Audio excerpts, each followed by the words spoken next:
Estamos con el ingeniero Jaime Luyo Cuón, alumno y profesor de la UNI. Nuestro tema central de esta conversación se refiere a la transición que vivió la UNI entre los 60 y los 70. Hubieron muchos episodios y vamos a conversar sobre eso. Empezaremos preguntando al ingeniero un recuerdo sobre los años que ingresó a la UNI. Bueno, pues yo ingresé a inicio de la década del 60, cuando estaba de rector, bueno, para mí el mejor rector que tiene la UNI, don Mario Samamé Bollo. Sí. Esa época estudiantil para mí fue muy grata, de la década del 60, porque no solamente había un ambiente muy académico y meritocrático, inclusive hasta los dirigentes estudiantiles, de los representantes estudiantiles, estaban siempre entre los mejores alumnos, y eso se ha mantenido más o menos en el tiempo. Y ambiente cultural, no solamente era el tema de la ciencia y la ingeniería y la tecnología, que es el área pues, central de la universidad, sino el ambiente cultural. Eso yo lo recuerdo nítidamente, por ejemplo, que se invitó en esa época a Pablo Neruda, por ejemplo, ¿no? El gran poeta mexicano. Después también se invitó el diálogo famoso que hubo entre García Márquez y Vargas Llosa, antes de que sean el premio Nobel, que fue en la Facultad de Arquitectura. Después también otro gran científico, digamos, de la Revolución Verde, ¿no? El brasileño, José de Castro. José de Castro. O sea, era un ambiente no solamente científico, sino también cultural, en la cual había bastante actividad estudiantil y profesoral, había bastante preocupación sobre la problemática nacional. Por eso es que algunos lo consideran como que la UNI era una universidad un poco política, politizada. No, lo que ocurre es que, por ejemplo, recuerdo digamos, al gran, mejor quizás decano que ha tenido mecánica también, don Roberto Heredia Zavala, que en esa época, en esa época, digamos, hace 60 años prácticamente, él creó el Instituto de la Energía. Desde esa época, él ya visionaba que la energía era muy importante para el desarrollo del país. Y entonces ese instituto se creó. Después don Mario Samamé también, digamos, creó el Instituto de Matemática, el famoso IMUNI. O sea, habían y otras facultades, otros institutos. O sea, era una época de, no solamente, digamos, de actividad académica, sino también de iniciativas hacia el desarrollo, con visión de desarrollo del país, ¿no? Eso es lo que yo recuerdo en la década del 60. Ahora, obviamente, también viví en la década del 70. Claro, ¿qué año usted terminó la universidad? 67. 67. Justamente. Y tempranamente se incorporó a la docencia. Exactamente. Inmediatamente yo prácticamente no salí de la uni. Me incorporé como jefe de práctica y fue inicialmente jefe del laboratorio de electricidad en la antigua Facultad de Ingeniería Mecánica. Claro. La ingeniería mecánica incorporaba las especialidades de ingeniería mecánica propiamente, ingeniería eléctrica e ingeniería electrónica. Y todos salían con el título de ingeniero mecánico electricista. Entonces yo, digamos, estuve como profesor, después viajé al extranjero y ahí entró ya la etapa de la década del 70. ¿no? La década del 70. Una preguntita, ingeniero. Sí. O sea que usted, como ya era profesor, jefe de práctica, cuando hubo el examen de admisión IBM, o todavía era alumno. No, es interesante. Yo entré en la época en la cual los exámenes se calificaban a mano. O sea, era todo un equipo grande de profesores que, digamos, y las pruebas eran, digamos, igualmente que ahora 3 horas, pero solamente ponían cinco problemas nomás de aritmética y álgebra para 3 horas. Ya ahora ponen creo que 50 problemas chiquitos ahí, y entonces yo entré en esa época que eran inclusive los especialistas discuten que era mucho más difícil porque tenía que resolver problemas y desarrollarlo. bastante complicados y total, y te calificaban todo el procedimiento. Podía, digamos, estar la respuesta correcta, pero si el procedimiento estaba mal, anulado. Entonces era bien competitivo, ¿no? En esa época prácticamente... O sea, entonces ahí todavía usted era alumno, pero ya había ingresado a la uni. Sí, ya Pero a otro la hecho, fin de la década del 60, donde entra ya la, digamos, la evaluación, como aumentó el alumnado, claro, ya ha entrado con tarjeta. ya. Pero usted también vivió el golpe militar de Velasco. Bueno, Justamente usted ya estaba profesor, pero sí, sí, jovencito. así es. ¿Algo que recuerda de ese episodio? Bueno, ese justamente, yo he vivido las dos décadas que, digamos, están marcadas justamente por el golpe militar de Velasco, que dictó varias reformas. Una de esas reformas era la reforma de educación y educación superior con la ley 17437. Esa reforma de la universidad que producía, eliminar las facultades y creaba programas académicos, y los departamentos eran realmente bajo un modelo más o menos norteamericano, porque así es el modelo norteamericano. Los departamentos eran los que, digamos, llevan adelante las clases. Ahí estaban los profesores y los alumnos, digamos, registrados, ¿no? Entonces, yo observé que fue un cambio notable desde el punto de vista de la organización de la universidad y la administración de la universidad y la forma de llevar los cursos, ¿no? Antes, digamos, antes de esta ley, prácticamente habían promociones enteras que seguían prácticamente en el mismo salón, o en el mismo grupo, los 5 años. ¿No? Realmente a partir del segundo año, porque el primer año era estudios generales. Claro. ¿Ya? Entonces, pero con este sistema lo dispersaron, o sea, ya, digamos, no todos llevaban el mismo curso, digamos, porque los cursos eran, digamos, divididos digamos, créditos. Por créditos, y fue un cambio de estilo norteamericano, en la cual, digamos, los profesores de matemáticas ya no eran los profesores, digamos, de matemáticas de la propia facultad, sino venían de la facultad de ciencia. Entonces ese impacto, aparte de que lo que observé, el ambiente previo, digamos, a esta reforma, era un ambiente democrático, de gran participación, sí, los consejos de facultad, los órganos de gobierno, y con esta reforma prácticamente, digamos, creó un ambiente de poca comunicación, porque se dispersaban, digamos, los mismos alumnos no llevaban los mismos cursos, o sea, era, digamos, poca comunicación. Esa ley, ingeniero, generó pues un gran problema en la uni y en las universidades, ¿no? Porque los alumnos se rebelaron los alumnos, y el mando de la universidad como que se allanó, no sé si está bien apropiado decir, y los profesores, como usted, jóvenes, estaban un poco entre las dos cosas, ¿no? Ustedes tenían que, digamos... Lo que ocurre es que el nuevo sistema era un sistema autoritario. O sea, y se explica fácilmente por el mismo contenido de la ley. Esta ley 17437 no permitía, digamos, la participación estudiantil en un tercio, como había en el sistema anterior. Y más aún, las universidades, sobre todo las públicas, estaban ya tuteladas por el nuevo organismo que era llamado el CONUC, el Consejo Nacional de Universidades.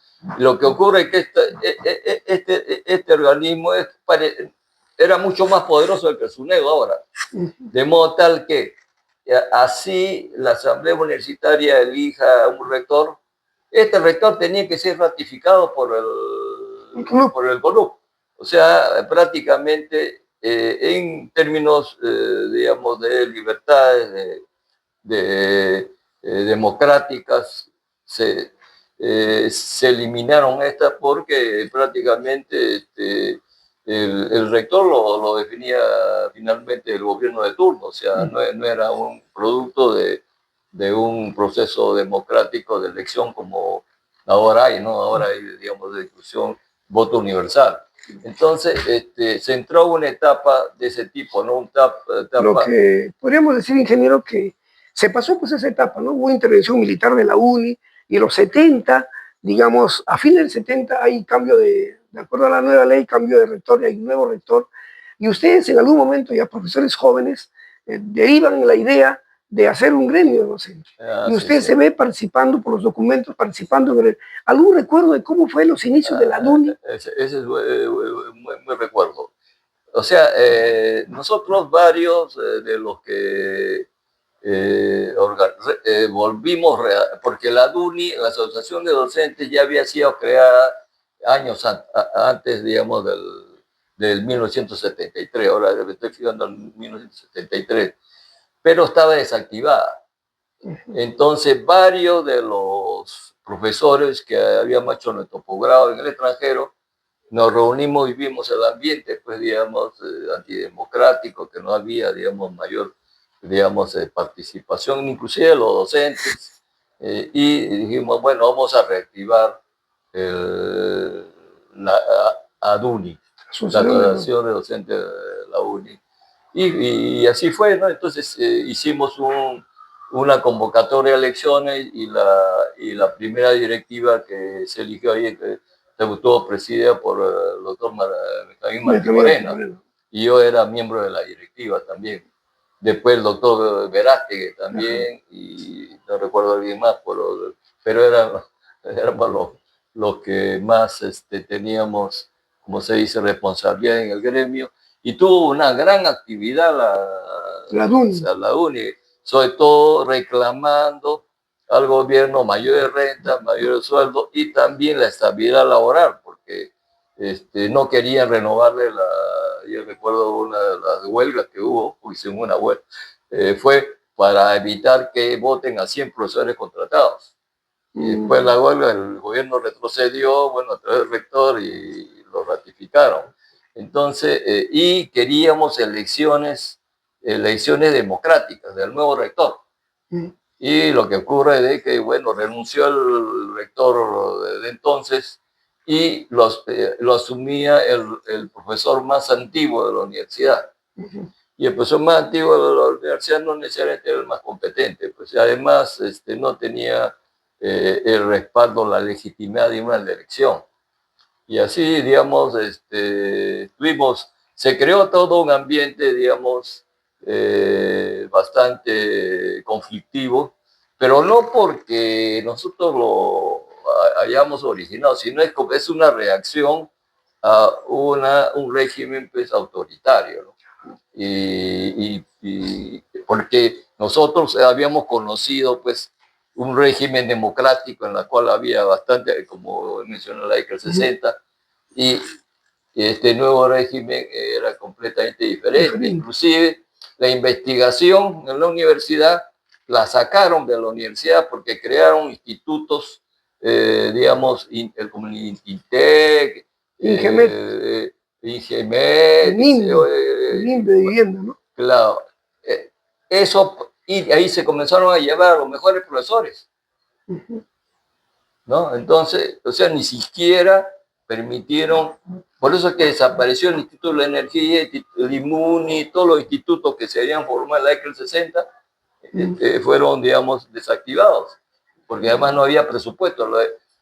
Además, hubo algo que nadie menciona o no recuerda, inclusive le bajaron el sueldo a los profesores, ni siquiera le subieron, claro. Le bajaron el sueldo a los profesores. Entonces, ahí empezó realmente, ahora si se trata de la historia, ahí empezó justamente el decaimiento que todos comentan los últimos años de la UNI.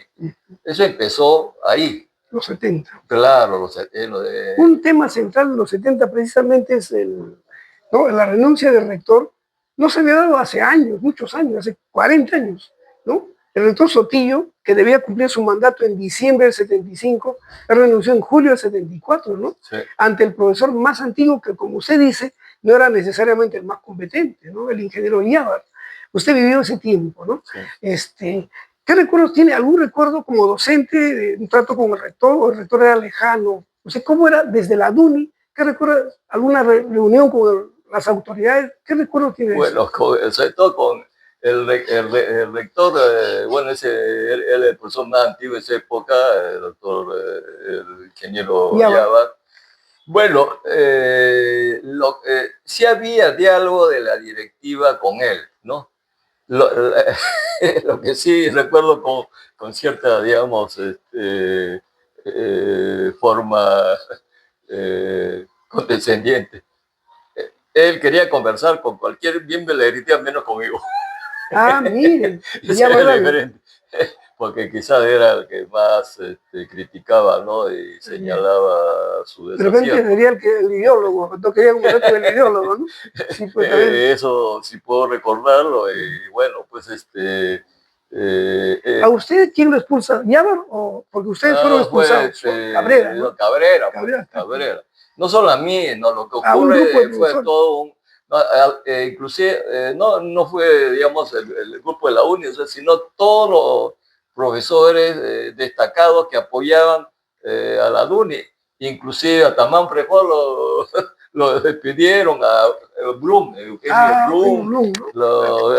Los grandes científicos y profesores más destacados también lo sacaron, de modo tal que algo que nadie recuerda, yo tengo la copia, inclusive salió un pronunciamiento de los ex rectores y personalidades nacionales, inclusive recuerdo que ahí me firmó hasta Luis Alberto Sánchez a favor de nosotros, claro, protestando, injusto, ¿no? porque, ¿no? Digamos, ahí están todos los profesores más destacados, lo están votando, digamos. Entonces, todo eso, bueno, he sido testigo de excepción, pues, ¿no? de excepción, y realmente todos esos factores han contribuido pues a que la universidad se vayan y se fueron coeficientes, un buen número de ellos ya no regresaron. Hasta el año 84, ¿no? Que retornaron el año 84. Sí, hasta que el 84 que se dio la nueva ley, con el gobierno ya civil de la UNDE, regresaron las facultades, pero ya habían pasado ya un buen número de años. Como 10 años. Sí, como 10 años.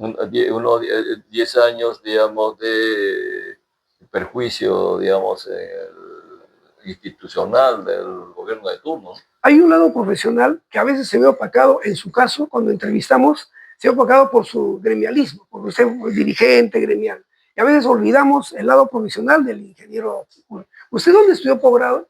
Bueno, yo estudié justamente en la universidad más tecnológica más antigua de Estados Unidos, más antigua que el MIT, sí. El Rensselaer Polytechnic Institute. Ha cumplido 200 años justamente el año pasado. Sí. ¿Puede repetir para que se grabe bien? ¿Puede repetir para que se grabe bien, por favor? En el Rensselaer Polytechnic Institute en Nueva York. Nueva York. Sí, ahí, ¿y qué se especializó? ¿O qué maestría? En Control and System, Automatic System Control. O sea, sistema de control automático. Muy bien. Porque esa época está de moda los viajes espaciales, y era el departamento más exigente del Politécnico. Claro. Se podía ver que los gremialistas, los de la UNI, todos tenían posgrado. Sí, sí. Eso es lo que dice Oscar Pequeño en un artículo que comenta, decía, era una estrellas jóvenes y que de pronto se habían bloqueados por la autoridad. Había como una política de exclusión, de bloqueo, y que además fueron expulsados después. Por el lado profesional, usted, dado que primero tiene relaciones, protagonista, usted participó en el lado profesional. ¿Usted qué recuerda de los Conimera, por ejemplo, que nace justamente en nuestra mecánica eléctrica, en nuestra facultad? Sí, pues la facultad apoyó esto, digamos. Conimera es el Congreso Nacional de Ingeniería Mecánica, Eléctrica y Ramas Afines, que justamente egresados y profesores de la facultad lo crearon, ¿no? fundaron, digamos, justo en la década del 70, inclusive lo crearon. Bueno, ahí yo tuve el honor de tener el primer premio el año 1981 del Conimera, y de ahí fui representando al Perú, al Copimera, eso fue en Costa Rica, si mal no recuerdo. Después, 10 años después, también tuve el primer premio y viajé a México representando al Perú en el Congreso Panamericano. Esos conimeras, esos congresos se convocan y se siguen, ¿no? Ahora Sí, ya sí. lo lleva el Colegio de Ingenieros. Sí, pues. Entonces, cada 2 años, o sea, cada 2 años se convoca un concurso de congreso de Conimera a cargo del capítulo, ahora del capítulo Mecánica y Eléctrica, para seleccionar los mejores trabajos que se van representando al Perú en el Congreso Panamericano correspondiente, ¿no? Yo he ganado la tercera vez, ¿eh? O sea, eso es lo que no le quería mencionar. Y le he representado al Perú el año pasado en República Dominicana, en el Copimera de 2025. Es el último, digamos, reconocimiento y creo que tuvimos una buena representación en este. ¿Usted fue también viceministro? Sí. Por supuesto, una pequeña mención para el auditorio. Sí, efectivamente. Bueno, yo he estado, pues, digamos, también en el Estado, en altas funciones especializadas, porque en los ministerios los viceministros son los técnicos, los especializados. El ministro es más político, Claro. ¿no? Bueno, yo he sido viceministro de Electricidad y también viceministro encargado de hidrocarburos. ¿Por qué? Porque había renunciado cuando estuve yo el viceministro de hidrocarburos y no encontraban uno de la talla que había renunciado por asuntos ya personales, ¿no? Entonces he sido, sí, pues ahí, bueno, donde he estado yo siempre he querido dejar algún aporte, ¿no? Justamente como viceministro de electricidad, yo propugné, formulé, hice aprobar por el Consejo de Ministros la ley 32249. Esta ley es para que los beneficios del gas de camisea a través del precio de la electricidad llegue para los pequeños consumidores y haya más competencia en el mercado eléctrico. Eso se debatió casi un año ahí en la Comisión de Energía y Minas por el Congreso, y finalmente el Congreso lo aprobó por amplia mayoría. Entonces, eso ha sido un gran esfuerzo, porque este mismo esfuerzo lo hicieron, digamos, gestiones anteriores no pudieron llegar a sustentarlo y a aprobar, digamos, esta medida. Ahora está pendiente nomás su reglamento, que los grupos de interés, digamos, que siempre hay, los lobbies lo están bloqueando, pero es cuestión de tiempo, porque la ley ya está dada, porque con eso va a permitir que el precio de la electricidad de forma progresiva para todos los pequeños consumidores residenciales, los 34 millones, eso va a beneficiar a los pequeños, porque los grandes consumidores ya han sido beneficiados con el gas de camisea, ¿no? ¿Por qué hablo del gas camisea? Lo que pasa es de que la producción termoeléctrica es a gas. O sea, si el gas de camisea tiene un precio subsidiado, entonces es un precio que es la tercera parte del precio internacional. Por lo tanto, la idea era y es de que con eso el precio de la electricidad sea barato. Lo que ocurre es que lamentablemente lo que está ocurriendo ya hace ya 2 décadas es de quienes se beneficiaron son los grandes consumidores, que sí tienen el precio más bajo en Latinoamérica, la electricidad.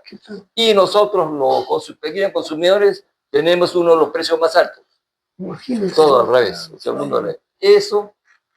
Esa injusticia es la que con nosotros, que ya nos conocemos, Alberto, Nosotros procuramos no por intereses personales, sino por intereses de que beneficien a las grandes mayorías.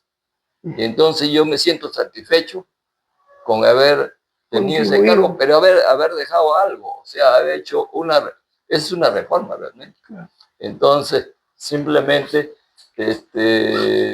Ameritaba que esta es grabación uno de mis, digamos, aportes aportes al país, no solamente, digamos, Hemos personal. oído la voz del ingeniero Jorge Luyucón, distinguido alumno, graduado y profesor, posgraduado, que ha aportado al gremialismo, a la defensa de los intereses de los docentes, ha aportado al país como hombre de Estado. Muchísimas gracias, ingeniero Gracias, Jaime Luyo. Heriberto, Muchas por la gracias. invitación. Es un aporte para la UNI. Okay. Muchas gracias. Bueno.